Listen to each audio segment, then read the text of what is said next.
Presiding officer, ladies and gentlemen, if we went back a century and a quarter, there might be a disparity in the way we treat missionaries, pesky missionaries, that come to our door then and now. Perhaps we're in the savannah of Africa, or perhaps we're in the wilds of New Guinea 125 years ago. The answer would be simple. You kill them, and then you eat them. However, it's important to prepare the missionaries properly. I am told that about 125 years ago, deep in the jungles of New Guinea, they captured 3 missionaries, tied them together, and they were going to throw them in a pot and boil them. The chief says, I'd better check what type of missionaries they are. And he says, head warrior, find the languages that these savages speak. See what type of missionaries they are. And he found some that spoke their language, which in those days might have been German. And he communicates with them. And they say they are friars, F-I-A-R-S. And the chief tells the head warrior, pull them out of the pot and fry them on the spit. You don't boil friars. Now, I am not suggesting that you kill and eat the missionaries, as tempting as that behavior or that result might be. Let's look at some ways where one might actually do the following. Offend, or startle, or frighten them in such a way that not only they never came back, they tell all their missionary buddies over their root beer floats and decaffeinated teas, and any other missionaries they ran into on the street, they'd say, stay away from that house. Now, there's a method that requires preparation. You have a dark and foreboding house. Think the Munsters, or even better, the Addams family.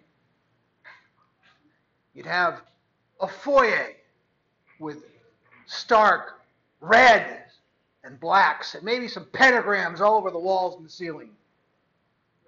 And when the missionaries came and knocked on the door, there'd be a butler. Think Alfred Hitchcock, or Robert Morley, or perhaps Sir Anthony Hopkins and Howard Zahn, The Remains of the Day.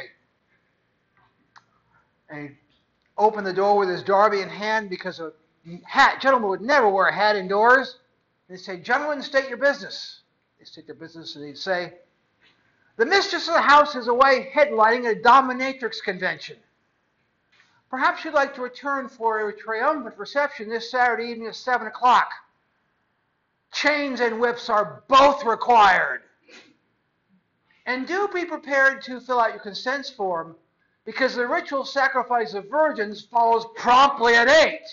You are both virgins, aren't you?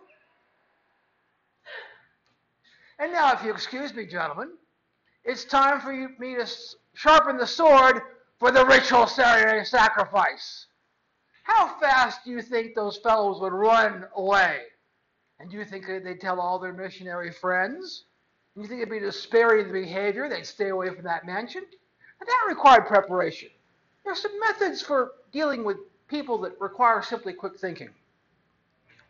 There once was a great American comedian, one of my favorites, named Groucho Marx.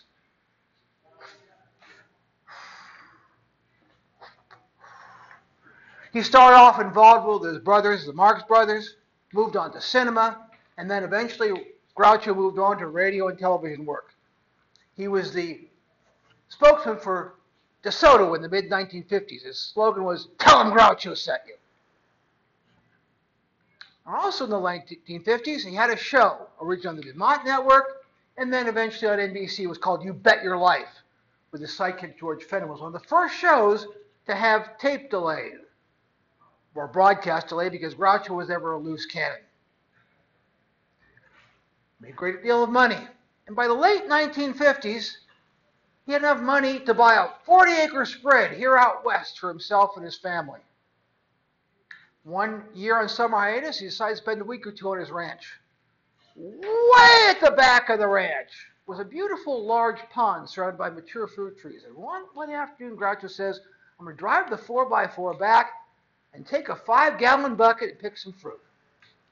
Groucho drives back, parks, comes and he takes the 5-gallon bucket. And he approaches the pond. He sees, here's a noise. Here's noises.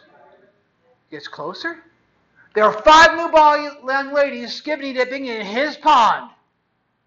That moment, one of the young ladies in Groucho's pond spots him, shouts out a warning to her friends, and they all retreat to the deep end, and they say, Groucho, we're not coming out until you leave. And Groucho thinks fast. He holds out the bucket and says, ladies, I'm not here to spy on you. I'm here to feed the alligator.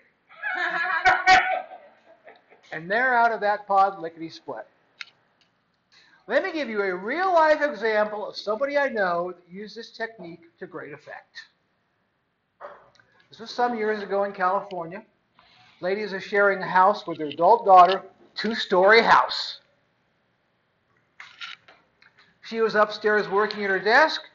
Her daughter is downstairs. And she looks out, and there's 2 missionaries coming up the walk. She says the daughter's adult, she's downstairs, let them deal with it. She looks up a few moments later, and they're running away from her house as fast as their legs will carry them. She's quite curious. She goes down and asks her daughter what happened. She said, Mom, I spotted them coming up the walk.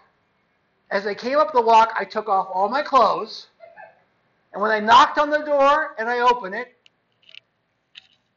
she said, ladies and gentlemen, presiding officer, perfect. You're just in time for the orgy.